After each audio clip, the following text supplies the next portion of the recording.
क्या प्रगति का मतलब चेतना को खो देना है? जो ध्यान की गहराइयों को छूना चाहता है उसके लिए शराब एक दीवार है। जो आत्मा की आजादी चाहता है उसके लिए यह एक बेड़ी है। और जो दिव्यता के प्रकाश में चलना चाहता है उसके लिए शराब अंधकार का द्वार है। क्या आप ध्यान की गहराई में उतरने के लिए इस नशे से मुक्त हो सकते हैं, या आप भी उस भ्रम में जीते रहेंगे जिसे ज्ञान से दूर रखने के लिए बनाया गया था? नीचे कमेंट करें, क्या आप इस रहस्य से पहले से परिचित थे? और इस ज्ञान को अपने मित्रों के साथ साझा करें, क्योंकि यह सिर्फ एक वीडियो नहीं, चेतना की क्रांति है। कल्पना करो, एक पक्षी है, खुले आकाश में उड़ने के लिए बना हुआ। उसकी आत्मा की असली पहचान है स्वतंत्रता।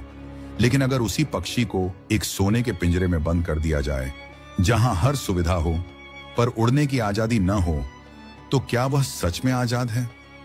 अब यही सवाल खुद से पूछो, क्या तुम वाकई आजाद हो या शराब के एक अदृश्य पिंजरे में बंद? शराब कोई साधारण पेय नहीं है, यह एक धीमा जहर है, पर आत्मा के लिए यह धीरे धीरे तुम्हारी आंतरिक स्वतंत्रता को निगलती है, निर्णय की शक्ति को कुंद करती है और चेतना को अपने वास्तविक स्वरूप से काट देती है। जब कोई शराब के नशे में होता है तो वह वही नहीं रहता जो वह सच में है। उसके शब्द, विचार, व्यवहार सब बदल जाते हैं। सवाल यह है, कौन बदलता है और क्यों? प्राचीन रहस्यदर्शियों का मानना था कि शराब आत्मा को कमजोर करती है, जिससे बाहरी नकारात्मक ऊर्जा या लोअर एंटिटीज शरीर में प्रवेश कर सकती है। कई सभ्यताओं में शराब को स्पिरिट इसलिए कहा गया क्योंकि इसके सेवन से इंसान की अपनी स्पिरिट यानी आत्मा दब जाती है और कोई और उस खाली जगह को भर सकता है।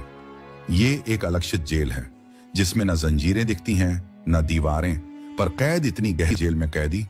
अब जब परत दर परत सच्चाई का पर्दा उठ चुका है, सवाल तुमसे है, क्या तुम इस भ्रम में जीते रहोगे कि शराब सिर्फ मनोरंजन का साधन है, या उस दिव्य पुकार को सुनोगे जो तुम्हारे भीतर से आ रही है, तुम्हारी आत्मा की अंतिम पुकार?